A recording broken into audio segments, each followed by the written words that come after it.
udah terbaca ya? Belum, belum. Oke, udah dapat. Oke ya? Oke, Dok. Oke, sip. Ya, baik Dokter Jackson, saya mau izin mulai presentasi.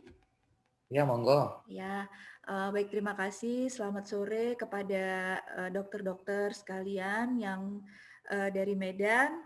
Apa kabar? Semoga semuanya sedang baik-baik, sehat-sehat. Perkenalkan, saya Dr. Amanda Dianki selaku Medico Marketing dan Scientific Liaison Genmi by Kalbe. Hari ini saya akan mencoba untuk memperkenalkan tes NutriGenmi, tapi saya akan membahas bukan dari sisi aging ya Dok. Kalau itu saya ini udah pasti dokter-dokter sekalian pasti jauh lebih expert ini daripada saya. Saya hanya ingin memperkenalkan dan melihat dari sudut pandang bagaimana tes nutrigenomik ataupun nutrigenmi ini bisa meningkatkan performa kesehatan. Jadi judul saya hari ini adalah meningkatkan performa kesehatan dengan diet genetik. Nah, ini CV saya singkat saja, The Last Course itu kemarin saya baru ikut workshop-nya ahli ilmu faal olahraga dari Paivori dan kemarin saya sudah lulus dari Genetic Testing for Personalized Nutrition dari University of Toronto di Kanada. Oke, saya akan mulai pertanyaan dari ini. Mengapa seseorang dapat terkena penyakit kronis sedangkan orang yang lainnya tidak? Padahal kecenderungan memiliki pola hidup yang hampir sama. Ini adalah pertanyaan banyak sekali pasien ya dok tentunya kepada saya, kenapa suami saya kena, saya enggak, dan lain sebagainya. Nah, berangkat dari satu pernyataan seorang filsuf di tahun 99 sampai 55 sebelum Masehi bahwa one man's food is another man's poison. Pada saat itu Lucretius sudah berhasil mendefinisikan bahwa nutrisi ataupun makanan itu bisa berfungsi baik, bermanfaat baik bagi seseorang, tetapi malah jadi bermanfaat sebagai racun bagi orang yang lainnya. Nah, pada saat ini memang cukup marak sekali ya pasien dan juga orang awam, apalagi setelah dampak pandemi COVID-19 ini memiliki kesadaran untuk ingin memulai hidup sehat. Walaupun sebelum COVID juga sebetulnya sudah banyak sekali pertanyaan yang datang kepada kami, bagaimana sih sebenarnya mau memulai pola hidup sehat, makannya harus makan apa nih, seberapa banyak gitu. Kemudian kalau minum suplemen, suplemen apa yang mesti diminum? Lalu olahraga tuh olahraga yang bagus yang gimana? Kok saya dengar yang sana bersepeda sampai meninggal, yang sana berlari sampai serangan jantung dan lain sebagainya. Nah, oke, sorry. Nah, sebenarnya kalau kita melihat dari lingkaran kesehatan, kita bisa dikatakan bahwa tubuh kita ini sehat, itu tentunya ditunjang oleh bagian tubuh kita yang memiliki imunitas yang kuat dan juga terbebas dari penyakit kronis idealnya. Tetapi apabila sudah terlanjur memiliki penyakit kronis, tentu kita menginginkan penyakit tersebut dapat terkendali dengan baik, baik maupun dengan obat-obatan atau dengan cara-cara lain, pengaturan nutrisi dan lain sebagainya. Nah, imunitas dan penyakit kronis ini dia bisa baik ataupun bisa terregulasi dengan baik, itu tentu ditunjang dengan bagaimana tubuh kita metabolisme nutrisi, bagaimana kita menerapkan lifestyle, bagaimana environment kita, dan bagaimana medikasi yang kita gunakan untuk mengendalikan penyakit kronis. Nah, kesemuanya itu berawal dari satu titik di dalam tubuh kita yang disebut dengan gen. Kita pernah belajar bahwa gen itu adalah partikel paling kecil dari tubuh manusia yang memiliki fungsi luar biasa. Dia mengatur berbagai macam proses metabolisme di dalam tubuh ya, dari mengatur bagaimana protein itu dihasilkan sehingga dapat menghasilkan enzim yang mempengaruhi appetite, mempengaruhi bagaimana kita membau makanan, merasakan makanan, memetabolisme, menyerap, mendigesti dan ekskresi. Nah, ditemukan juga oleh para researcher di 10 hingga 20 tahun terakhir bahwa ternyata genetik itu juga bahkan bisa memiliki daya fungsi ataupun memiliki fungsi membawa risiko untuk mendevelop suatu penyakit tertentu. Atau bahkan gen itu juga bisa menentukan risiko seseorang untuk mendevelop overweight dan obesity. Semuanya diatur dan dipengaruhi oleh gen. Jadi gen kita itu menentukan bagaimana tubuh kita merespon nutrisi, merespon suplementasi, merespon olahraga yang kita lakukan, dan bagaimana juga menangkal radikal bebas. Nah, permasalahannya adalah kita nggak tahu gen kita seperti apa. Nah, di Science of Nutrigenomics itu mereka mempelajari bahwa ternyata kita bisa melihat dan mengakses bagaimana gen kita ataupun bagaimana karakteristik dari gen kita. Jadi pada intinya kita semua memiliki gen, semua manusia memiliki gen yang sama yang jumlahnya ratusan ribu hingga jutaan itu. Kita punya gen yang sama. Mari kita katakan kita sama-sama punya gen yang berfungsi untuk merespon protein. Mari kita katakan demikian. Nah, tetapi gen tersebut mari kita namai gennya adalah gen pro. Nah, tetapi gen pro ini ternyata memiliki tipe-tipe lagi yang kita sebut dengan nama genotype. Nah, genotype ini yang berbeda di setiap orang. Ada yang gen pro-nya tipe A, misalnya ada yang gen pro-nya tipe B, gen pro-nya tipe C, dan lain sebagainya. Nah, dari hasil penelitian researcher kami mengatakan bahwa, tipe-tipe gen inilah yang ternyata membawa dampak yang cukup signifikan berbedanya pada diri setiap orang. Jadi ketika nutrisi dan olahraga yang sama diberikan kepada orang yang gennya berbeda-beda, maka hasil dari kesehatannya pun juga berbeda-beda. Bisa naik, bisa nggak ada efek, bisa turun. Jadi one size doesn't fit all. Dari situ kita berawal bahwa berarti perkataan Lucretius yang tadi itu benar. Bahwa satu makanan bisa berupa racun bagi seseorang, tapi bisa bermanfaat luar biasa hebat untuk orang lain. Nah, Science of Nutrigenomics ini adalah menentukan, jadi satu set tes genetik yang bisa menentukan mengapa seseorang bisa merespon secara berbeda terhadap makanan yang sama, terhadap minuman yang sama, terhadap suplemen yang sama, padahal semuanya sama, tetapi kenapa responnya berbeda-beda. Nah, itu bisa kita lihat di pemeriksaan Nutrigenomi ini atau Nutrigenmi by Kalbe.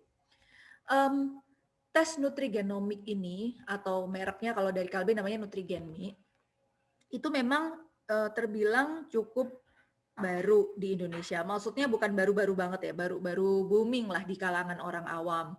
Tapi saya yakin kalau di kalangan dokter sendiri ini mah udah makanan lama gitu. Cuman pada saat kita menerima materi ini mungkin belum terlalu bisa dibayangkan bagaimana aplikasinya pada pasien ataupun pada kesehatan sehari-hari. Nah, sebetulnya caranya adalah cukup mudah. Jadi kita bersyukur sekali bahwa researcher itu mampu untuk menemukan terobosan-terobosan yang mampu membantu baik dokter maupun pasiennya untuk bisa mendapatkan health of state ya, state of health ya, status kesehatan yang lebih baik tanpa pasiennya harus sakit dulu gitu.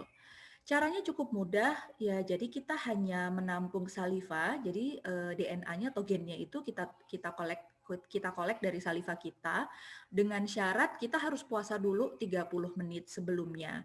Tidak sedang gusi berdarah, tidak juga sedang bercampur dengan dahak ya di salivanya, dan di situ akan ditutup ya, akan diberikan cairan buffer di dalam kitnya. Kitnya persis bentuknya seperti ini, jadi udah ada penampang untuk meludahnya, sangat didesain sangat mudah untuk digunakan, dan ada cairan yang bersifat buffer di situ untuk membunuh bakteri dan virus yang tidak perlu, serta mengawetkan si saliva ini. Dan ini bisa bertahan di suhu ruangan hingga 8 bulan lamanya. Nah, kemudian saliva tersebut akan dikirimkan ke laboratorium, dan kemudian akan dilakukan sequencing, analyzing, dan juga pemotongan PCR. Kemudian baru hasilnya akan keluar berupa report. Nah, reportnya ini seperti majalah yang cukup tebal dan juga besar. Di situ isinya adalah profil dari genetik kita sebanyak 77 gen. Nah, nanti pembacaannya yang sudah berjalan selama ini adalah dibantu oleh dokter spesialis gizi klinis, Dok. Jadi dokter spesialis gizi klinis ini akan membantu pasien untuk menginterpretasikan hasilnya seperti apa dan juga menyusun perencanaan makanan atau istilahnya kita sebut meal plan. Jadi pagi plannya makan apa, seberapa banyak, komposisinya bagaimana, diolahnya seperti apa, kemudian olahraganya seperti apa, dan lain sebagainya sesuai dengan karakteristik gen kita masing-masing. Nah, di pemeriksaan Nutrigenmi ini total yang diperiksa itu adalah 77 gen. Kita tahu memang sih ya banyak ribuan gen kita. Nah, tapi memang researcher itu baru menemukan sekitar 77. Mungkin saya akan sedikit beri informasi bahwa eh, pemeriksaan Nutrigenmi ini bekerja sama dengan researcher di University of Toronto di Kanada. Beliau dikepalai oleh Profesor Ahmed El Sohemi. Beliau adalah seorang pakar genomik dan juga genetik yang sering sekali memberikan kuliah juga kepada dokter-dokter gizi klinis kita di Indonesia. Dan beliau itu punya tim yang cukup solid yang didukung ya atau disupport oleh berbagai ahli genetik juga dari universitas lain di seluruh dunia.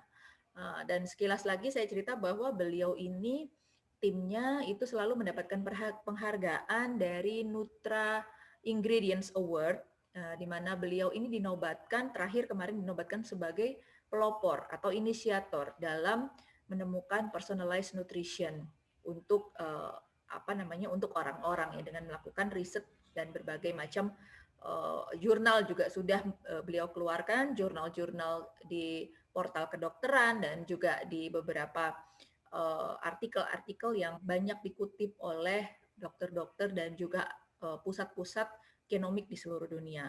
Makanya kenapa kita mau kerjasama sama beliau karena memang kredibilitasnya sangat tinggi, namanya juga cukup terkenal, maksudnya baik ya secara internasional juga bisa dipercaya risetnya dan digunakan oleh banyak orang.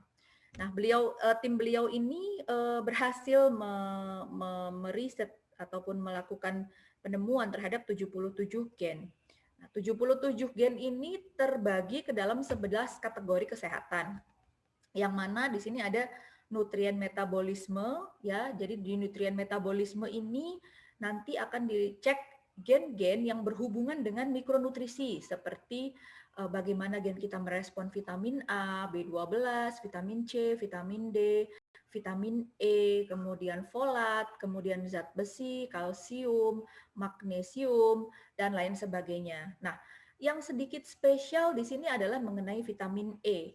Mengapa saya bilang spesial? Karena penelitian mereka itu berhasil membuktikan bahwa suplementasi vitamin E itu ternyata punya kaitan dengan risiko kanker. Jadi ada 3 macam kanker yang mereka periksa di dalam risetnya, yaitu adalah kanker payudara, kemudian kanker paru, dan juga kanker endometrium. Nah, di situ mereka menemukan bahwa ternyata gen yang merespon vitamin E, kita katakan yang catechol O methyltransferase atau COMT, itu memiliki 3 macam tipe atau genotype. Ada yang genotipenya AA, AG, dan juga GG. Nah, pada orang-orang yang memiliki genotype GG, pada gen COMT-nya, ketika diberikan suplementasi vitamin E atau vitamin E yang berupa kapsul itu ya, atau suplemen, itu dia tidak memiliki risiko untuk terkena kanker dan juga tidak memiliki risiko untuk bisa menurunkan kemungkinan untuk kena kanker. Nah, sedangkan yang tipenya AA dia justru sangat bahaya kalau konsumsi suplementasi vitamin E. Kenapa? Karena dilihat dari datanya, dilihat dari riset yang dia lakukan selama lebih dari 10 tahun, datanya itu menunjukkan bahwa orang-orang yang punya gen AA itu malah tidak baik ya untuk mengkonsumsi vitamin E. Dia bisa meningkatkan risiko kankernya. Sedangkan nanti yang tipe lain lagi, misalnya tipenya GA, itu ternyata malah bisa menurunkan risiko kanker dan lain sebagainya. Mohon maaf kalau saya terbalik, nanti saya akan cek ulang untuk tipe-tipenya. Tapi yang jelas intinya adalah ada 3 macam genotype yang mana merespon vitamin E itu secara berbeda dan dampaknya adalah risiko dari terkenanya kanker.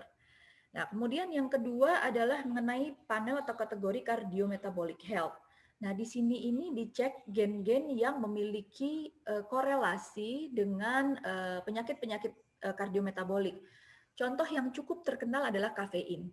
Jadi Prof. Ahmed dan kawan-kawan ini menemukan gen yang disebut dengan CYP1A2, itu adalah gen yang bisa merespon kopi. Nanti mungkin di belakang akan saya terangkan lebih detail ya.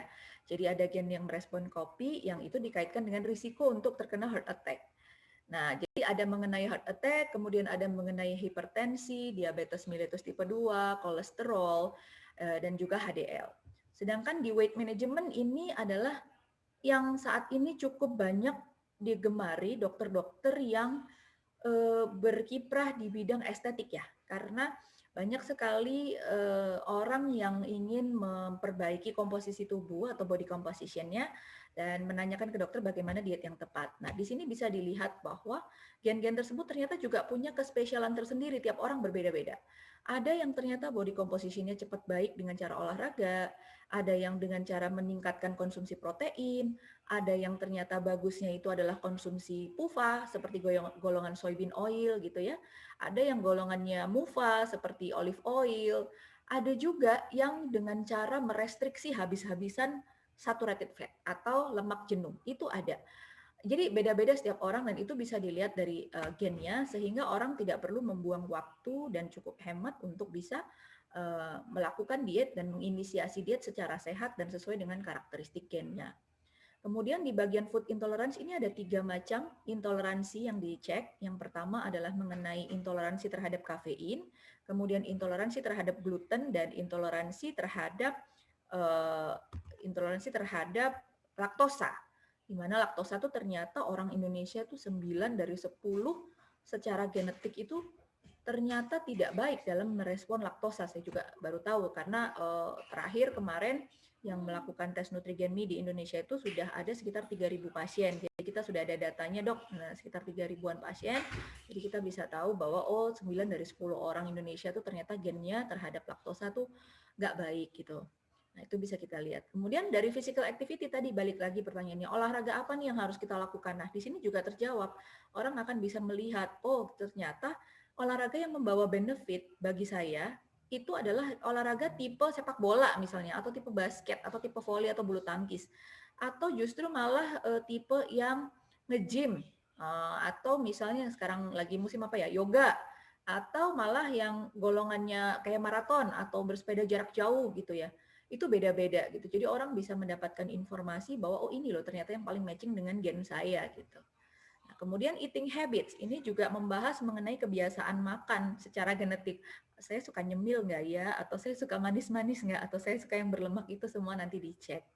Kemudian injury risk, ini kaitannya dengan Achilles, tendon Achilles ya. Jadi kita bisa lihat bahwa bagaimana kolagen di sekitar tendon Achilles kita itu mudah terjadi injured atau enggak, mudah terjadi cedera atau tidak. Nah dari situ kita bisa, kalau saya bilang, kita bisa memilih jenis olahraga yang mungkin tumpuannya tidak terlalu banyak pada weight bearing area kita di bagian kaki gitu, sehingga bisa memperingan kerja dari tendon Achilles. Nah, kemudian hormon ini cukup banyak juga yang dibahas, tapi mostly itu berbicara mengenai estrogen. Selain juga dia berbicara mengenai dopamin dan juga hormon kebotakan atau dihidrotestosteron. Apakah saya ini punya bakat terjadi alopecia androgenik atau enggak, itu bisa dilihat. Kemudian metilasi, saya yakin pasti dokter udah sangat familiar dengan metilasi. Ini adalah satu siklus penambahan gugus metil, ya, di mana dia sangat berperan terhadap segala metabolisme di dalam tubuh gitu. Jadi kalau misalnya kekurangan gugus metil, maka ya metabolisme di dalam tubuh akan terganggu. Utamanya adalah untuk proses terjadinya rusaknya endotel di dalam pembuluh darah, di mana kalau metilasi ini tidak berjalan dengan baik, dia akan punya bahan buangan yang disebut homosistein, di mana homosistein inilah yang sifatnya akan merusak endotel pembuluh darah dan memicu adanya agregasi yang menyebabkan ujung-ujungnya adalah terjadi aterom.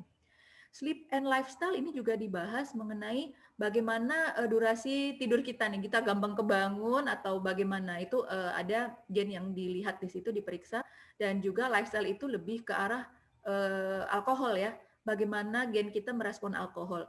Jangan salah dok, di gen alkohol ini saya cukup terkejut karena terakhir di bulan Desember ya, ada salah satu dokter kita yang mengikuti bukan webinar ya, mengikuti kursus di Stanford University. Mereka nemu gen yang persis sama dengan yang kita cek saat ini di Nutrigenmi, itu dikaitkan dengan atrial fibrilasi. Saya cukup kaget sih karena itu penemuan yang cukup baru. Jadi orang yang tampaknya kuat terhadap alkohol, jadi konsumsi alkoholnya tampak kuat, dia nggak ada rash, dia nggak ada debar-debar, dia nggak, pokoknya intinya orang yang kuat lah ya, jadi secara genetik dan secara fisik memang dia kuat, itu ternyata memiliki risiko untuk terkena atrial fibrilasi itu bahkan hingga 2 kali lipat daripada orang yang gennya justru nggak kuat terhadap alkohol. Saya juga cukup kaget sih. Jadi risetnya menunjukkan hal demikian. Nah, dari situ kita sebenarnya bisa belajar bahwa seberapa banyak alkohol yang bisa kita minum dan lain sebagainya.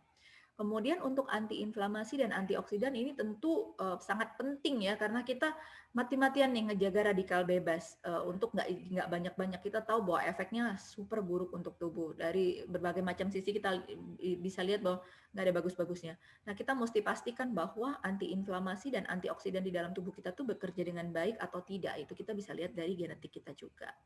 Ini tadi yang saya jelasin ya dok, satu persatu mengenai masing-masing dari gen yang diperiksa. Oke. Nah, di bagian yang kardiometabolik tadi juga dilakukan pengecekan mengenai bagaimana genetik terhadap total kolesterol, LDL, HDL, trigliserid. Di sini orang sering banyak salah. Kadang-kadang orang mengatakan LDL saya selalu tinggi. Tapi setelah dilakukan tes genetik, sebenarnya secara genetik LDL-nya nggak apa-apa. Jadi produksi LDL dan pengolahan LDL itu secara genetik enzimnya baik-baik aja, tetapi malah masalahnya itu ada di HDL. Nah, jadi saya bisa bilang bahwa kemungkinan bisa terjadi kenapa LDL-nya tinggi karena HDL-nya tidak mampu untuk mengatasi kadar LDL yang terlalu tinggi karena memang secara genetik HDL yang yang diproduksi ataupun yang diolah dan di metabolisme itu secara enzimatik kurang baik gitu. Oke, intinya pemeriksaan ini adalah satu kali dok seumur hidup. Kenapa? Karena gen yang diperiksa di sini ini sudah dipastikan bukan gen yang bisa mengalami mutasi. Sehingga hanya satu kali saja seumur hidup dan itu bisa dijadikan guide untuk melakukan personal nutrisi, personal sport, dan personal suplementasi. Jadi gen kita menentukan risiko. Tadi saya di depan bilang bahwa gen kita tuh juga mempunyai peran di mana dia bisa menentukan risiko penyakit yang mungkin bisa kita derita. Nah, ini saya akan bahas dari sisi tes Nutrigenmi ya, ada banyak mengenai kafein yang tadi saya udah cerita bahwa ya benar sih kafein itu punya banyak efek baik ya. Salah satunya untuk pria mungkin bisa menurunkan risiko kanker prostat. Nah, ini tadi yang saya cerita bahwa ternyata seseorang itu menurut gen kafein atau gennya itu namanya SIP1A itu karena susah saya ngomongnya gen kafein aja. Gen kafein ini dibagi jadi dua macam orang nih, ada yang fast metabolizer dan ada yang slow metabolizer. Nah, bedanya apa? Bedanya adalah ketika kafein itu masuk ke dalam tubuh, bagi orang yang fast metabolizer, dia akan cepat melakukan metabolisme, cepat memproses dan cepat membuang. Sedangkan untuk orang-orang yang slow metabolizer berbeda. Ketika kafeinnya masuk, dia tidak cepat untuk mengolah, tidak cepat untuk mengeliminasi, akhirnya terlalu lama mengendon di situ. Nah, kita bisa lihat hasil risetnya nih dari Prof. Ahmed dan kawan-kawan setelah dilakukan pada ribuan orang dan juga dilakukan diikuti selama 10 tahun.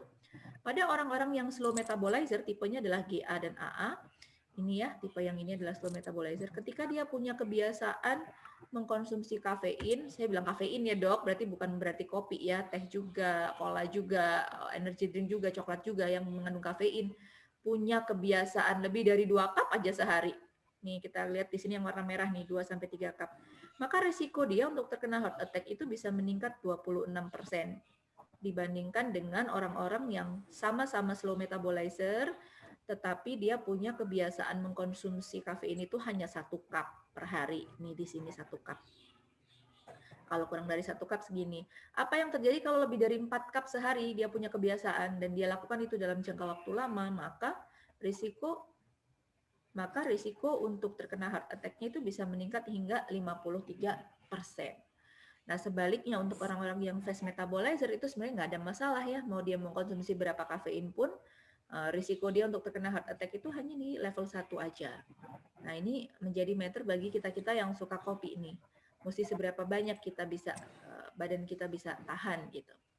Kemudian melihat risiko diabetes mellitus itu ada banyak sekali panelnya, totalnya sebenarnya ada 5.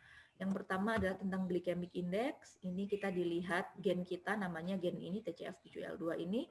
Bagaimana responnya kalau kita makan karbohidrat yang nggak kompleks. Misalnya kita makan nasi putih ya, kita katakan nggak whole grain deh, kita makan nasi putih itu kita gampang diabetes nggak sih? Nah itu bisa dilihat di sini. Ada tipe yang gampang diabetes, ada juga yang enggak. Kemudian starch. Starch itu adalah zat pati ya, contohnya kayak tepung-tepungan. Kita kalau makan starch berlebihan, itu gen kita gimana? Bisa ngerespon baik atau justru malah meningkatkan risiko kita untuk terkena diabetes mellitus tipe 2 gitu. Nah, itu kita bisa lihat di sini. Fasting glucose atau gula puasa juga bisa dilihat secara genetik bagaimana sebenarnya bakat ataupun genetik kita terhadap peningkatan gula puasa. Ada yang cepat naik, ada yang enggak. Insulin puasa juga begitu, dilihat dari bagaimana IRS1 inilah insulin resistance ya. Dilihat dari genetik terhadap resistensi insulinnya. Apakah dia mudah terjadi resistensi secara genetik atau tidak gitu. Kemudian kita juga bisa melihat dari sugar preference ya. Jadi ini adalah gen yang menentukan kita suka gula apa enggak.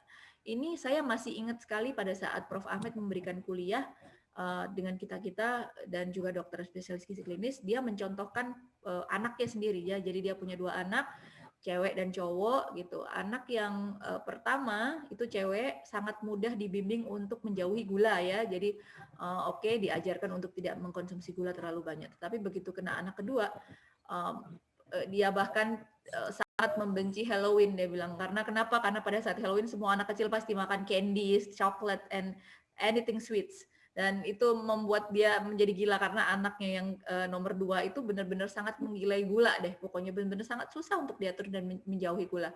Setelah dilakukan pengecekan, setelah dia meneliti, dia baru tahu bahwa oh ini loh yang membedakan. Jadi ada satu gen yang namanya GLUT2 itu yang membawa seseorang menjadi punya kecenderungan suka manis yang berlebihan atau enggak. Nah, ini contohnya di sini ya. Jadi orang-orang yang punya tipenya TT dan CT pada gen GLUT2-nya, itu dia akan sangat cenderung sekali menyukai gula gitu dibandingkan dengan orang-orang yang tipe CC. Itu bisa kita lihat.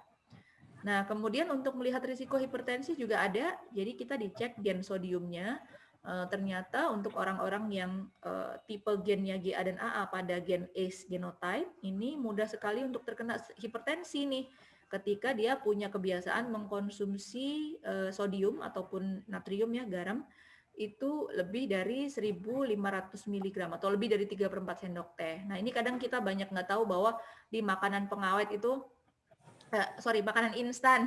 Makanan instan tuh sangat tinggi sekali kadar sodiumnya. Ini kita nggak tahu. Kayak contohnya, saya nggak mau sebut merek ya. Saya kemarin menjadi bahan diskusi juga dengan teman-teman saya bahwa satu pack Nanana Jumbo goreng itu ternyata mengandung natrium tuh 1.340 mg. Padahal kita punya jatah kalau kita tipenya yang elevated atau kita tipenya yang GA dan AA ini, kita punya jatah sehari itu 1.500 mg. Kalau kita makan satu bungkus itu aja sudah jatah kita.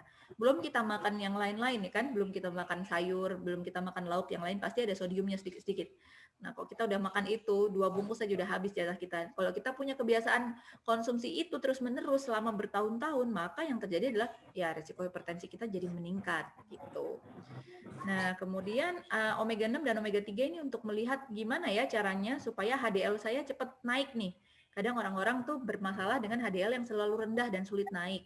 Nah, ternyata bagi orang-orang yang punya respon baik terhadap omega 3, dia bisa meningkatkan omega 3 gila-gilaan dan menekan omega 6-nya setengah mati, itu bisa meningkatkan kadar HDL-nya. Gitu.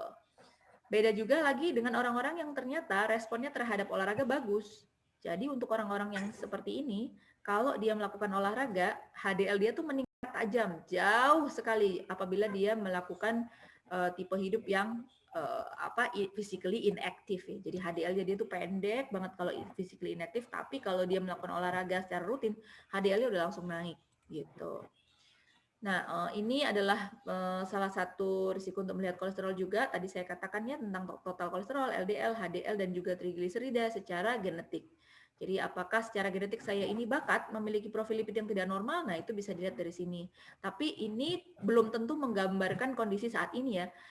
Banyak juga pasien-pasien kita yang secara genetik itu dia kurang baik di gennya, tetapi karena dia bisa mengatur gaya hidupnya dengan baik, dia memiliki profil lipid yang kalau dites di lab saat ini itu baik gitu. Tapi ini menjadi informasi kepada mereka bahwa hati-hati Anda punya bakat gitu. Jadi tolong dijaga selalu di dalam koridor supaya tidak sampai terjadi risiko yang dikhawatirkan. Nah, ini adalah untuk melihat risiko osteoporosis ya. Jadi ada kalsium di sini kita bisa melihat bagaimana tubuh kita bisa menyerap kalsium karena nggak semua orang ternyata bisa pinter nyerap kalsium. Ada yang nggak pinter sehingga sampai butuh suplementasi itu ada. Dan kemudian bone mass, apakah secara genetik komposisi tulang kita tuh gampang keropos apa enggak? Itu bisa dilihat. Jadi kalau gampang keropos kita mesti ngapain? Oh, kita mesti mencegah nih selain dengan suplementasi yang cukup, kita juga harus gedein otot kita. Kita harus make sure bahwa muscles kita itu compositionnya over dari yang dianjurkan. Jangan sampai yang gede itu adalah lemaknya, kemudian ototnya kecil sehingga si tulang itu sendirian dalam menyangga tubuh. Nah, ini akan memperburuk orang-orang yang punya bakat osteoporosis. Semakin mudah untuk terjadi pengeroposan gitu. Nah, gen kita juga menentukan respon terhadap mikronutrisi yang tadi saya udah jelaskan ya. Jadi saya akan ambil contoh 2 aja, diantaranya adalah vitamin D, mana kita banyak mendapat informasi ya bahwa evidence base mengatakan bahwa vitamin D supplementation itu bisa menurunkan risiko influenza dan COVID-19 infection. Walaupun kemarin di emailnya dari JAMA ya kemarin saya baca ada dari Eropa itu beberapa peneliti dari UK, peneliti yang menolak nih, menolak statement ini karena menurut mereka ya itu datanya bukan diambil pada orang UK atau bukan pada orang Eropa tapi pada GWAS gitu. Jadi tapi ini masih menjadi satu apa ya, masih menjadi satu yang masih dipercaya oleh banyak masih dipercaya oleh banyak dokter bahwa ini bisa membantu gitu untuk menurunkan keparahan dari COVID-19. Nah, ini ya datanya yang saya dapetin. Ya, menurut mereka yang meneliti sih benar katanya kalau misalnya yang warna biru ini adalah kadar rata-rata level vitamin D di penduduk di Eropa. Ya, kalau misalnya kita lihat dibandingin antara Swedia sama Italia aja beda jauh ya. Mereka punya kadar di sini 70 lebih, sedangkan di mana namanya di Italia itu agak pendek gitu. Nah, dibandingkan dengan angka COVID dan kematian COVID-nya tuh ya memang sangat jauh gitu, semakin rendah tuh semakin banyak gitu. Jadi vitamin D sangat baik gitu untuk imunitas ininya. Nah, gimana sih sebenarnya cara kerja vitamin D? Nah, vitamin D ini kan memang sudah ada di bawah kulit ya, tapi belum aktif. Kena UVB, kemudian dia akan menjadi previtamin D3. Nah, kemudian dia akan menjadi vitamin D3 dan masuk ke dalam liver. Nah, di liver inilah dia akan diubah oleh enzim vitamin D25 hidroksilase yang dihasilkan oleh gen CYP2R1. Dia akan diubah menjadi kalsidiol, dari situ dia akan masuk ke ginjal, akan diubah lagi menjadi kalsitriol, dan akan masuk ke pembuluh darah yang akan digandeng oleh gen yang namanya GC. Ya. Nah, dari situ baru dia bisa digunakan, diutilisasi oleh sel-sel yang membutuhkan vitamin D. Nah, 2 gen ini, CYP2R1 yang ada di hati dan juga GC yang ada di pembuluh darah, ini ternyata sangat mempunyai peran yang besar sekali terhadap pengaktifan vitamin D. Nah, dari hasil studi meta-analisis itu menyatakan gen yang paling berhubungan itu adalah 2 itu tadi. Sedangkan gen itu sendiri punya 3 macam tipe. Jadi kayak tadi ya, gen CYP2R1 itu dia punya 3 macam genotype. Ada GG, GA, dan AA. Selalu begini. Nah, ini satu orang itu hanya ada satu macam nih. Nggak mungkin satu orang ada 2 atau 3 macam, nggak mungkin. Pasti satu. Kemudian tipe GC juga ada TT, TG, dan GG. Nah, dan yang saya warnain merah ini adalah gen-gen yang kebetulan kurang baik dalam mengkonversi vitamin D. Nah, sayangnya datanya menunjukkan bahwa 6 dari 7 orang Indonesia itu memiliki genotype yang kurang optimal dalam mengaktifkan vitamin D di dalam tubuh. Jadi memang itulah mengapa menyebabkan bahwa banyak orang Indonesia itu yang kadar vitamin D-nya tuh jauh di bawah 30 gitu. Sehingga untuk orang-orang yang seperti itu membutuhkan nggak bisa hanya ngandelin matahari, kita harus pakai suplementasi dan itu pun dosisnya tergantung dari berapa level dia saat ini. Kalau dia jauh, pengalaman saya pasti pasien itu apalagi kalau yang sudah agak setengah baya ya, itu paling kalau nggak 11, 12, 13. Padahal standarnya tuh kita mau dia di atas 30 dan dikatakan bisa bisa baik dalam menangkal infeksi COVID-19 itu kalau kadarnya di atas 60 katanya gitu, 50-60. Sedangkan orang Indonesia itu pendek banget. Nah, sehingga harus mengkonsumsi suplementasi vitamin D dan kesadaran ini sebenarnya kesadaran untuk mengkonsumsi suplementasi vitamin D ini masih tergolong rendah di warga ataupun masyarakat Indonesia. Nah, moga-moga habis ini semakin meningkat kesadarannya. Kemudian dari vitamin E tadi saya udah katakan ya, jadi ada beberapa kemungkinan kalau dia konsumsi suplemen vitamin E terhadap risikonya terhadap kanker. Ini yang tadi saya katakan ya, ada 3 macam kanker, breast cancer, lung cancer, endometrium cancer. Ini yang yang warna hitam ini adalah orang-orang yang punya gen tipe AA ya kalau nggak salah ya, AA atau AG, jadi resikonya lebih tinggi daripada yang enggak. Begitu seterusnya. Nah, gen mempengaruhi pengaturan komposisi tubuh dan berat badan juga. Nih, kalau misalnya mau tahu berapa sih sebenarnya kita normal ini, saya pakai standar WHO ya, bukan pakai standar Asia Afrika. Karena menurut saya agak lucu karena penghitungannya itu kan sebetulnya berat badan dibagikan tinggi badan kita ya. Berat badan dibagi tinggi badan kita dikuadratkan tapi dalam meter. Nah, kalau memang dibandingkan dengan tingginya masing-masing, beratnya dibandingkan dengan tingginya masing-masing, maka menurut saya jangan ada penggolongan dia Asia atau bukan sih, menurut saya begitu ya, karena kan dibandingkan dengan tubuhnya sendiri gitu. Jadi ya sudah, patokannya ya pakai yang WHO punya, dikatakan overweight kalau 25 ke atas, normalnya adalah 18,5 sampai 24,9. Nah, di situ kita juga bisa melihat bagaimana gen bakat gemuk kita nih, apakah kita ini orang yang kalau pada resting metabolic rate ya, jadi pada saat kita beristirahat itu mampu membakar kalori banyak, atau kita yang hanya mampu membakar kalori sedikit gennya. Kalau kita hanya mampu membakar kalori dalam jumlah sedikit, ya maka kita dikatakan bakat gemuk, alias kalori yang masuk itu tidak terbakar secara sempurna, tapi malah dideposit menjadi lemak. Gitu. Nah, ini adalah hal-hal yang diperiksa di Nutrigeni mengenai komposisi tubuh. Tadi saya udah cerita ya. Ini contohnya orang-orang yang gennya bagus terhadap protein nih, jauh banget ya dok. Coba dilihat change in fat mass percentage at 2 years. Jadi kalau dia dikasih high protein intake sama dikasih low protein intake dan gennya dia itu memang responsnya luar biasa terhadap protein tuh beda. Dia bisa menurunkan fat mass-nya itu hingga 220% dibandingkan ketika dia mengkonsumsi low protein. Kemudian untuk yang saturated and unsaturated fats ini juga sama, jadi tiap orang akan berbeda-beda bagaimana dia merespon. Ini dia ngomongin tentang PUFA ya, polyunsaturated fat. Ini dia ngomong di sini. Nih, yang warna merah ini dia kasih high saturated fat or low polyunsaturated fat. Yang warna pink dia kasih low saturated fat atau minyak jenuh, lemak jenuh, but high PUFA. Nah, beda banget nih. Untuk orang-orang yang tipenya TA dan AA ya, tipe genotipnya TA dan AA, kalau dia PUFA-nya tinggi, dia bisa menurunkan BMI-nya dengan cepat dibandingkan kalau dia PUFA-nya pendek. Ini juga sama. Ini mengenai waist circumference atau lingkar perut ya. Beda sekali, jauh sekali. Jadi untuk orang-orang yang punya gen ini, dia akan sangat bisa memanfaatkan cara diet dengan meningkatkan konsumsi PUFA. Itu akan jauh cepat efektifnya. Gen mempengaruhi tipe olahraga, ini tadi saya udah cerita sedikit ya, namanya gen BDNF. Ini ternyata juga sudah mulai diteliti dari teman-teman ataupun dosen-dosen di Universitas Pajajaran, di PAI-FORI. Ada beberapa yang mengkaitkan, menemukan bahwa gen BDNF ini juga ternyata mempengaruhi memori, mempengaruhi memori. Jadi gimana orang yang BDNF-nya bagus, itu memorinya bisa nggak gampang pikun gitu. Ternyata mereka mengkaitkan dengan situ. Nah, di sini juga dicek bahwa saya lebih cocok olahraga yang power and strength atau yang endurance. Nah, ini berbeda tiap orang ya, mana yang membawa benefit.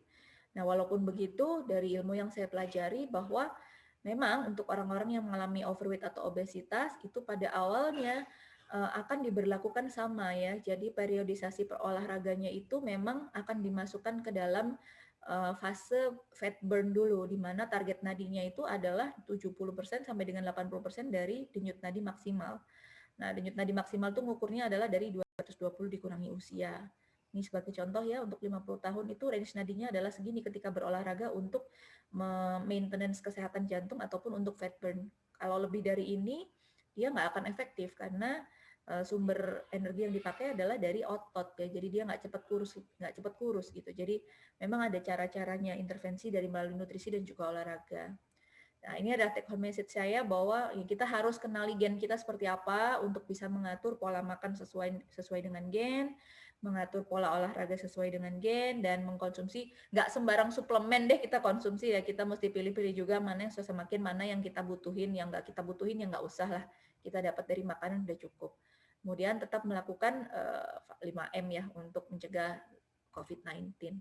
Nah, saya rasa dari saya demikian, dan ini mungkin apabila dokter-dokter masih kurang informasi, bisa follow kita di Instagramnya namanya @nutrigenme. Di situ teman-teman saya banyak sekali memposting info-info mengenai pemeriksaan nutrigenomik dan dieksplor satu persatu secara menarik gitu.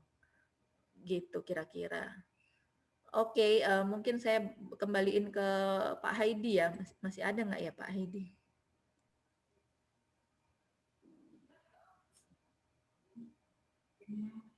Ya dok, thank you dok Iya, untuk presentasinya dok.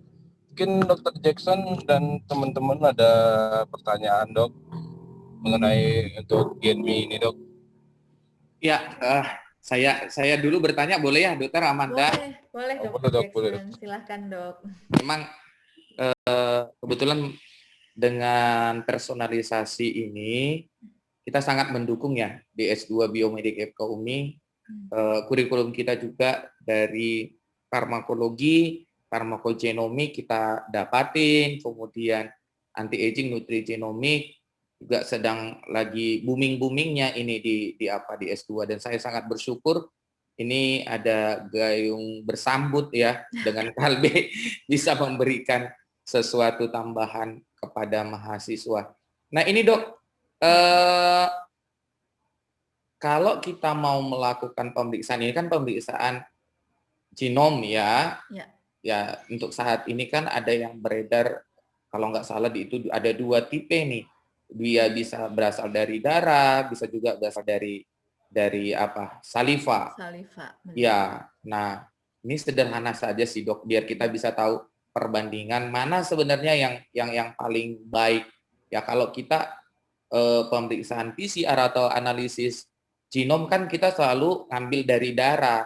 Karena indeks kemurnian atau kedekatan apa yang kita dapat itu lebih nyata. Nah, bagaimana misalnya dengan nutrigenom atau pemeriksaan yang disediakan oleh Kalbe tentang validitasnya ini, apakah memang dengan saliva itu sudah mulai menunjukkan keadaan yang sebenarnya? Karena setahu saya pemeriksaan personalisasi ini 1 kali loh.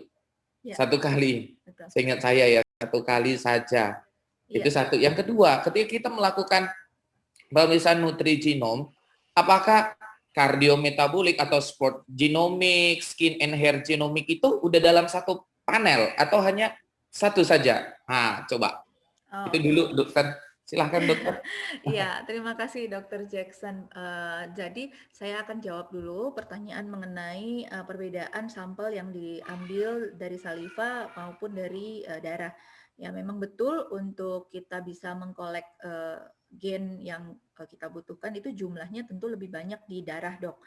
Nah, sedangkan kita sendiri sebetulnya yang akan kita kolek itu adalah sampel dari gen yang ada di mukosa bukal dok sebetulnya, bukal, jadi bukan di saliva ya, jadi di mukosa bukal. Nah, setelah kami tanyakan kepada researcher ya timnya Prof Ahmed dan kawan-kawan, kenapa mereka prefer pakai saliva? Karena mereka sudah membuktikan dok sebelumnya sebelum melakukan launching ini, bagaimana kalau gen tersebut itu diambil dari darah, kemudian diambil dari urin, ya dia coba-cobalah dia dari saliva dan lain sebagainya.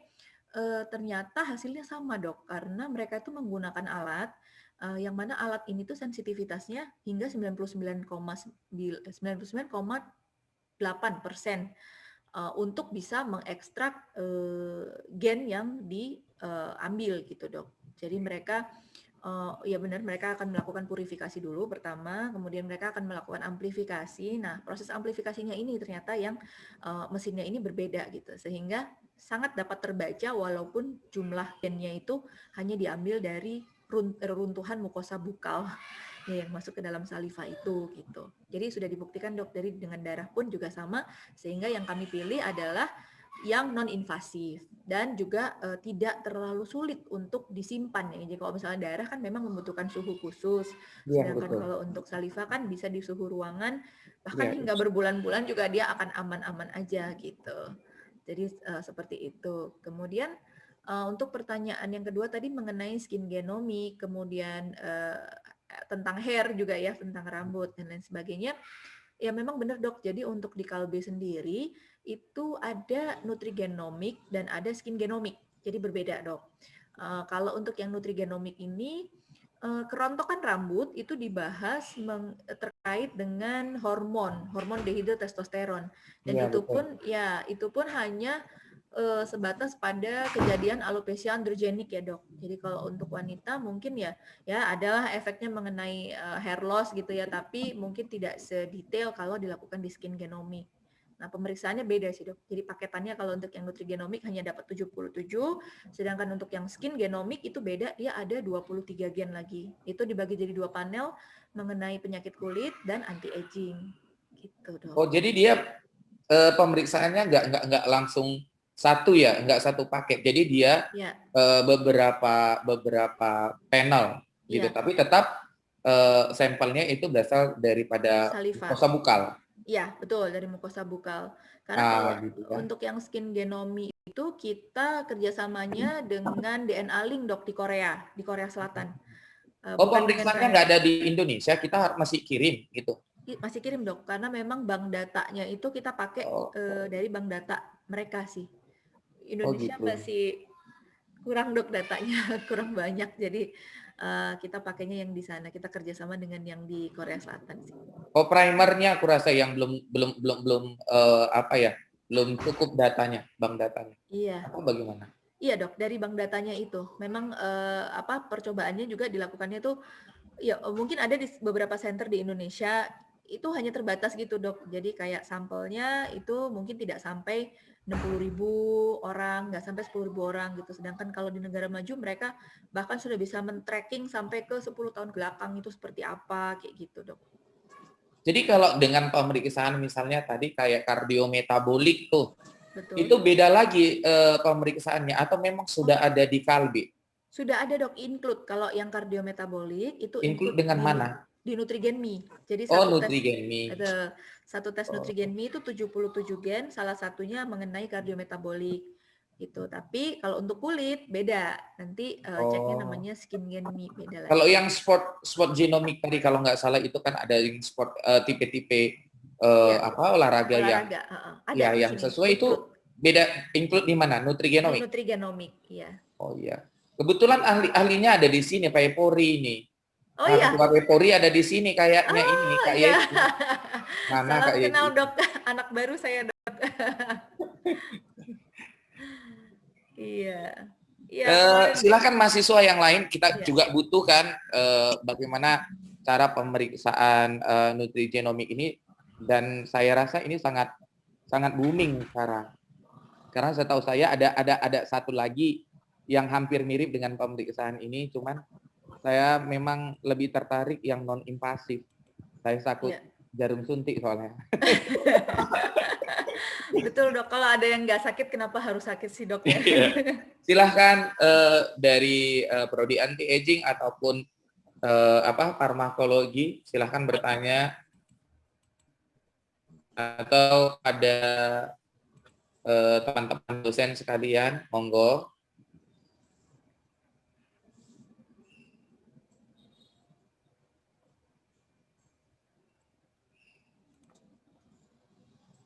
Izin bertanya, Dok. Silahkan Iya. Ibu Imelda. Ini kan ada alat. Selamat sore, terima kasih buat kesempatannya, Dok. Semua Iya, rekan-rekan. iya dok, iya. Ingin saya tanyakan adalah tentang ini, Dok. Alat Nutrigen ini berlaku untuk semua jenis usia atau ada batasan usia yang bisa memakainya, Dok? Oh iya. Nah, itu pertanyaan saya yang pertama. Iya, Dan pertanyaan saya yang kedua, ini terkait tentang resiko kafein yang di sini ditunjukkan ini kan berarti untuk tipe pasien yang ini tadi kan dok, yang slow metabolizer, artinya ini maksudnya dia yang konsumsinya 1 hari 2 atau dia tergantung tipe orangnya gitu maksudnya dok?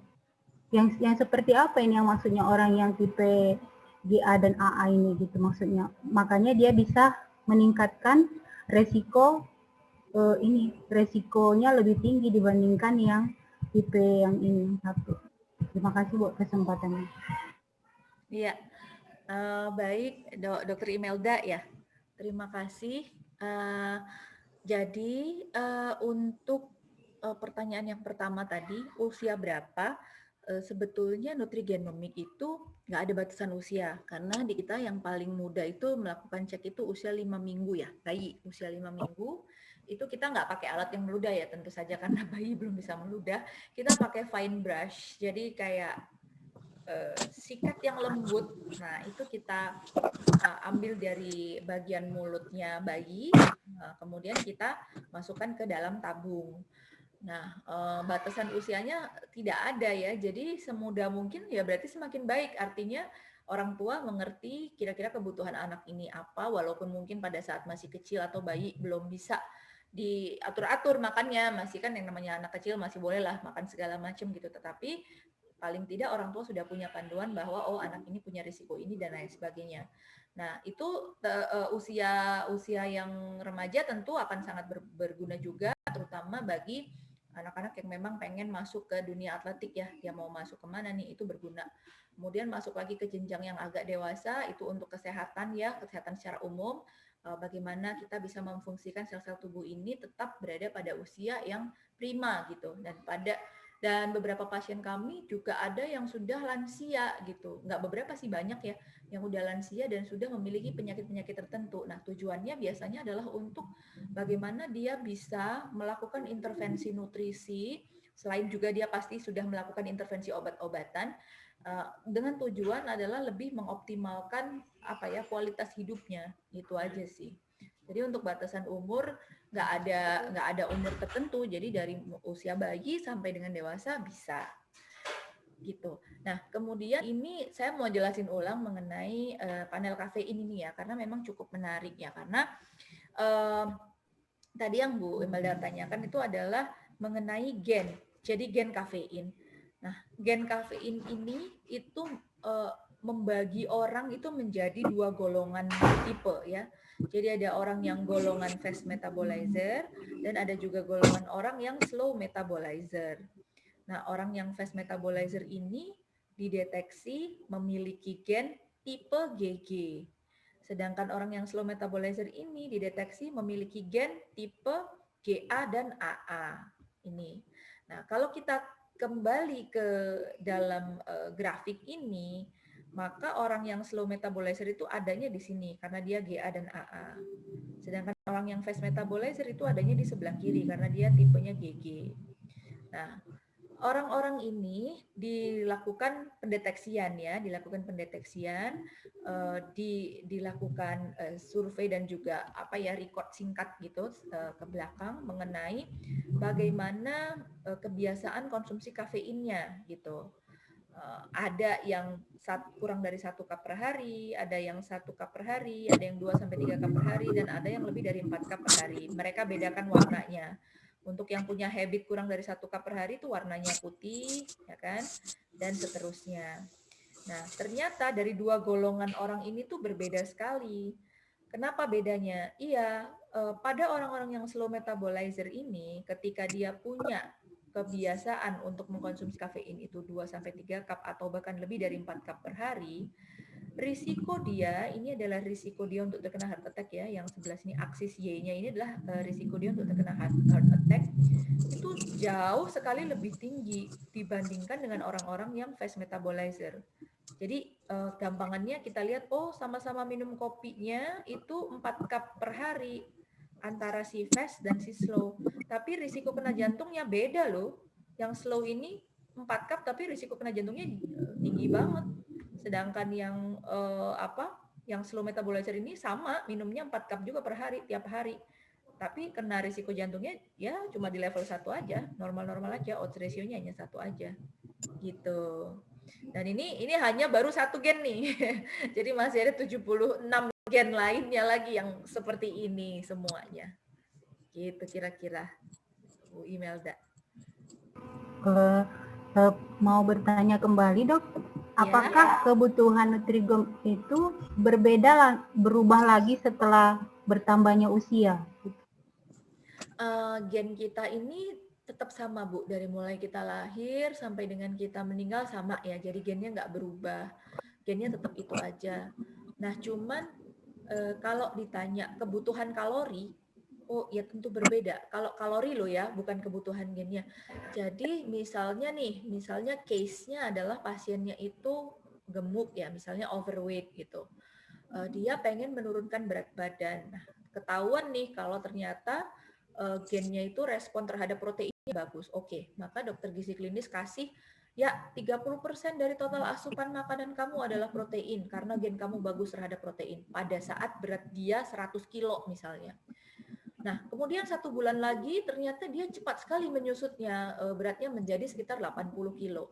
Nah, apakah dia harus makan protein sama seperti pada saat dia berat 100 kilo? Tentu enggak. Tentu dia butuh justifikasi. Justifikasinya bagaimana? Tetap dia mengkonsumsi 30% protein, tapi dari jumlah kalori yang harus dia masukkan pada saat berat dia 80. Kan beda ya. Pada saat dia beratnya 100 mungkin dia butuh 2.500 kalori per hari. Tapi kalau udah 80 mungkin turun hanya 2.000 kalori aja per hari. Nah, tapi porsi 2.000 kalori ini 30%-nya adalah protein tetap. Itu sih, Bu. Jadi bedanya ada di kalori aja, tapi kalau untuk prosentasenya dan juga kebutuhannya itu ya tetap sama sih. Gitu. Terima kasih, Dok. Iya, sama-sama, Bu. Ibu apoteker masih ada yang mau ditanyakan atau bagaimana Ibu Imelda?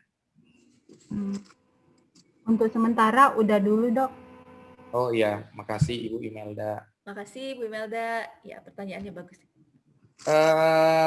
Mungkin Bang Budi kali ya. Tadi membuka speaker. Bang Budi mau bertanya atau bagaimana? Lagi jalan enggak. Oh, enggak ada. Iya, iya. Dinonaktifkan aja Bang Budi. Lagi pegang pasien bukan? Oh iya. Ya. Itu lagi pegang deh. Oh iya. Yang lain, monggo ada yang mau ditanyakan? Mungkin gini, Dok. Ya. Dokter Amanda, kalau kita jelasin sedikit skin genomic gimana, Dokter Amanda? Skin genomic ya? Yang sekilas saja gitu kan, karena ini berhubungan dengan skin kan, rata-rata kan udah pasti pegang estetik nih, gitu kan. Saya Gimana Dokter Menurut Jackson? saya gini aja, Gimana? Bang Haidi. Next session, ini kan udah mau jam 7, udah mau sholat nih kan. Iya, boleh. 30 menit. Kami masih mau butuh panel pemeriksaan, maksudnya tadi kan kita udah dapat ilmu. Tentunya pasti ada beberapa yang tertarik. Kemudian untuk diri kita sendiri juga nanti untuk praktek kita. Bagaimana nih pengambilan sampel, pemeriksaannya di Kalbe. Kita kan juga harus tahu juga ini Bang Haidi. Ini kita kasih waktu nggak sampai 30 menit. Tadi teorinya udah terlalu banyak tuh. Ya. Boleh, Dok. Kalau untuk ada yang bisa memaparin nggak? Kalau pengambilan mungkin dokter atau balik ke sini lagi sih, Dok. Nah, ini ke proses ini. Jadi pertama kan harus puasa dulu 30 menit pasiennya, Dok. Nggak gusi berdarah dan juga nggak bercampur dahak. Nah, kemudian jangan makan minum, jangan merokok, gak usah sikat gigi juga gitu. Kemudian dikirim ke laboratorium, memang waktunya itu 30 hari, Dok, untuk jadi reportnya ini. Ya, ini maksud saya Dokter Amanda, mohon maaf saya potong. Ini kan tadi kita di praktek nih, kita mau melakukan pemeriksaan. Nah, biasanya kan kalau bahan-bahan biomolekuler itu ada orang-orang tertentu ataupun laboran dari pihak Kalbe atau dari tempat yang lain yang datang ke tempat praktek. Karena untuk pengambilan ini kan, apalagi pemeriksaan genom, itu mudah kali terkontaminasi. Nanti jangan-jangan genom yang lain tuh. Nah, itu yang sangat dikhawatirkan. Ini yang kami mau tahu, apakah pasiennya sendiri yang kita reverse atau memang laborannya yang datang ke praktek atau bagaimana? Itu kita butuh tahu sih. Yang sudah berjalan sih, Dok, selama ini adalah kita banyak menolong pasien sih untuk diambil sampelnya. Jadi kita home care ya. Jadi kita datang ke rumah pasien untuk ambil sampel salivanya biasanya, atau kalau misalnya di rumah sakit akan ditolong oleh perawat yang sudah kita ajarin gimana cara ngambilnya gitu. Untuk kontaminasi itu sealed ya dok. Jadi kitnya itu memang didesain dia sekali tutup akan langsung sealed gitu. Dan juga ada plastiknya ya. Jadi ada plastiknya yang anti bocor juga di situ dok. Jadi untuk kontaminasi sih. Misalnya mau penelitian, itu bisa nggak di apa di Kalbe? Join penelitian ya dok. Kalau untuk Iya, join misalnya penelitian, atau ini melakukan penelitian di sana, misalnya lah di Hmm. di lab sebelah biasanya kan kami bisa masuk ke laboratoriumnya nih. Kami yang melakukan pemeriksaan atau dilakukan supervisi oleh laboran di laboratorium tersebut. Itu bisa nggak? kalau untuk genomik rasanya belum bisa ya dok, karena kan kita memang depend on University of Toronto kan. Jadi kita memang nggak melakukan proses laboratorium dan penelitian itu di sini. Kita memang kolaborasi. Yang kita punya, yang Kalbe punya itu adalah stem cell Indonesia dok, SCI.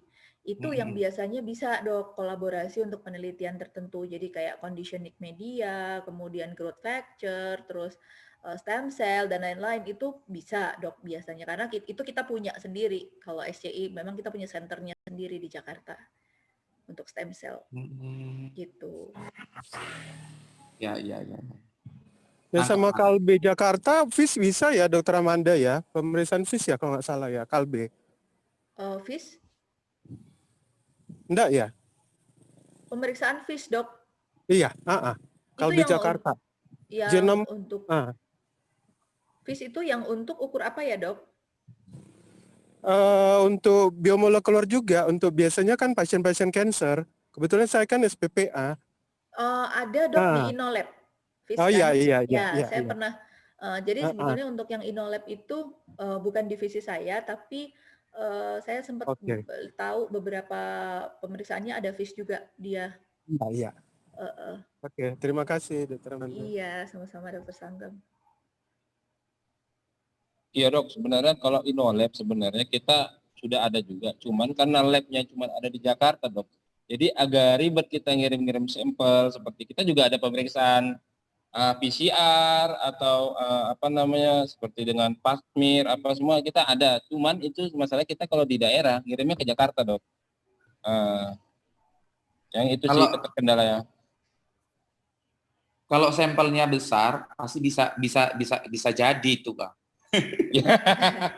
Karena InnoLab itu setahu saya dok, InnoLab itu bisnis modelnya itu adalah lab rujukan dok. Jadi memang dia bukan seperti laboratorium yang langsung touching ke B2C gitu, bukan langsung ke customer atau ke pasien, tapi modelnya dia rujukan. Jadi kayak dia kerjasamanya tuh sama rumah sakit, sama klinik gitu. Nanti dia akan jadi, rujukannya dia yang akan kerjain gitu. Makanya kenapa cabangnya nggak banyak ya, nggak sampai di seluruh Indonesia, karena ya model kerjasamanya, flow of bisnisnya dia gitu. Mungkin Dokter Suryati Sinurat, Magister Kesehatan Masyarakat ingin bertanya. Ini kemarin lagi heboh untuk perawatan rambut nih, makanya dia masuk nih. Dokter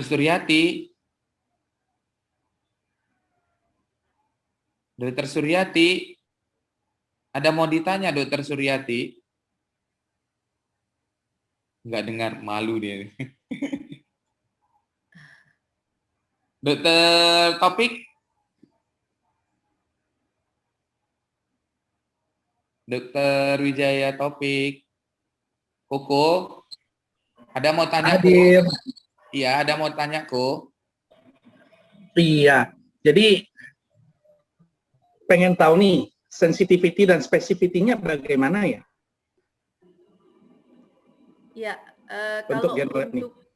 kalau untuk nutrigenomik dok, sebenarnya kita nggak ngomong sensitivity dan specificity ya. Sensitivity dan specificity itu kita bicarakan mengenai alatnya, alat PCR-nya nih.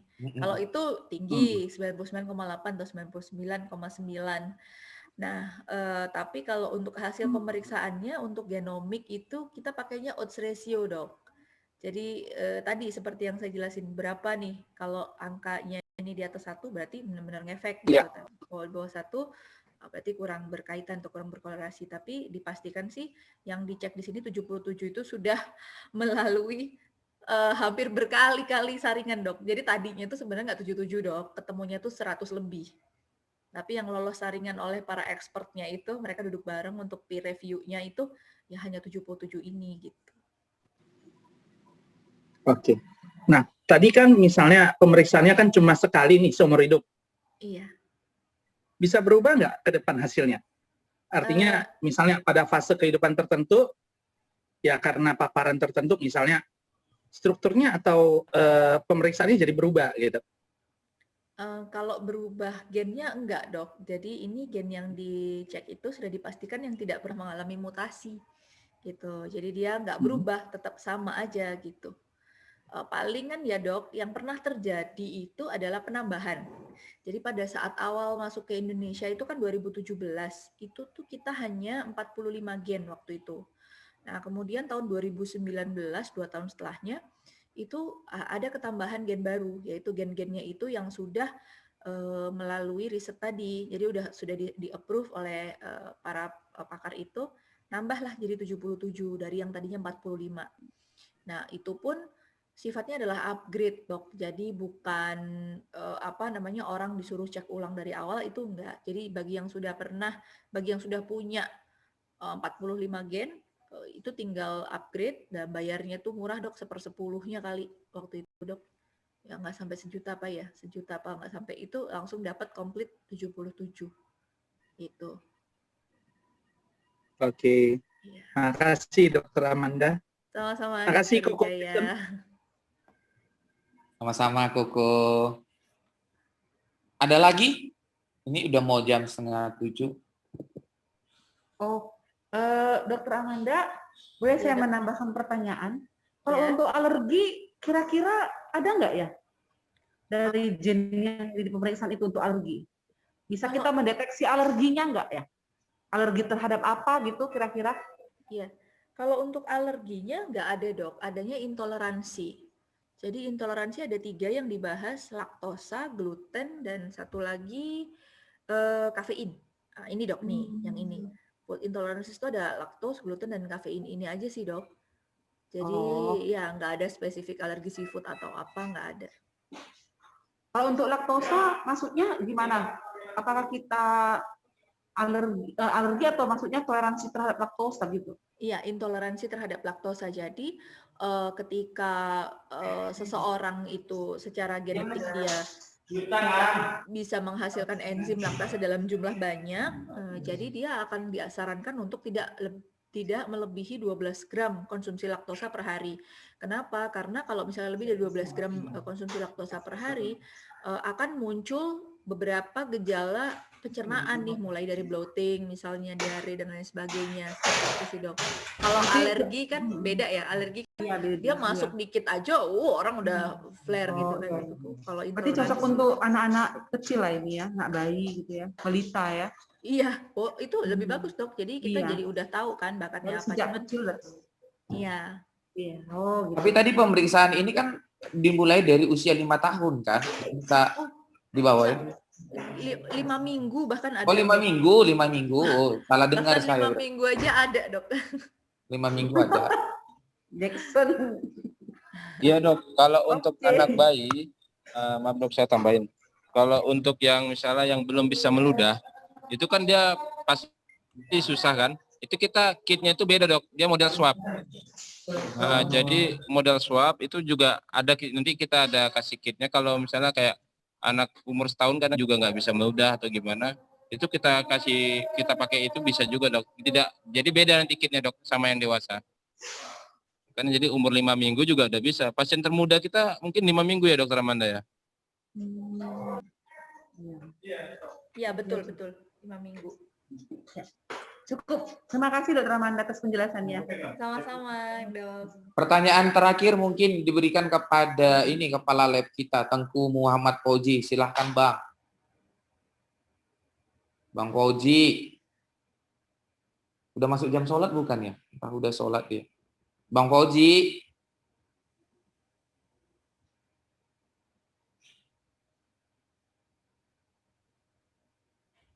Udah nggak dengar lagi. Mungkin sampai di sini dulu Bang Edi, atau ada yang mau ditambahi Bang Edi? Mungkin itu aja sih dok, makasih ya dok untuk waktunya kita dikasih kesempatan nih untuk ikut memberikan apa namanya presentasi lah dari produk kita Genmi untuk di mahasiswa di Universitas Metodis dok. Mungkin ke depannya nanti kita ada mungkin bisa yang produk-produk lain dok ya.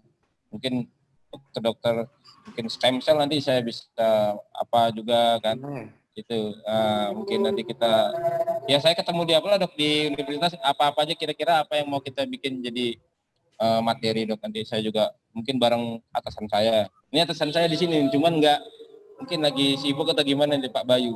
Pak Bayu gimana Pak Bayu? Mungkin Halo Pak Bayu, apa kabar Pak Bayu? soalnya Pak Bayu lagi di Lampung nih dok. Oh. Boleh Bang Haidi, ini bukan hanya mahasiswa, soalnya ini dosen Ya, kami juga. kan udah dokter semua kan dok. Jadi kan ya lebih enak kita masuknya dok. Cuman kalau saya yang jelasin stem cell kan nanti nggak enak dok. Saya juga masih sedikit kulitnya ya dok. Mungkin nanti dari lab kita juga yang jelasin dok. Mungkin nanti next time skin genomi dan kita untuk yang anti aging dok nanti kita apain dok. Ya, monggo nggak apa-apa. Siap dok. Ya, tadi kontak saya sudah saya kontak dok, mungkin ada yang tertarik nanti untuk apanya bisa ke saya atau nanti dokter Jackson bisa ke kampus saya atau gimana. Boleh. Boleh. Mungkin itu aja sih dok. Dokter Amanda ada tambahannya gimana dok? Iya, terima kasih dari saya sih itu saya yang terima kasih banyak dokter-dokter sudah mau meluangkan waktu di sore hari ini untuk dengar tentang ini. Nanti saya akan kirimkan recordnya ke Pak Haidi ya, untuk diteruskan ke Dr. Jackson. Iya, Ya, siap. kalau bisa minta tolong PowerPoint-nya juga ya, dokter. Oh iya, oke. Nah, PowerPoint-nya. Sip dok, tenang aja nanti. Untuk pemberkasan kami juga penting masalahnya. Oke, siap. Oke, siap. Thank you Dr. Jackson, Dr. Ya, Amanda. terima kasih Dr. Jackson, Bapak Ibu. Pak Haidi. Oke, Pak baik. Bayu. Izin live ya. Izin Ya. live ya, terima kasih. Siap.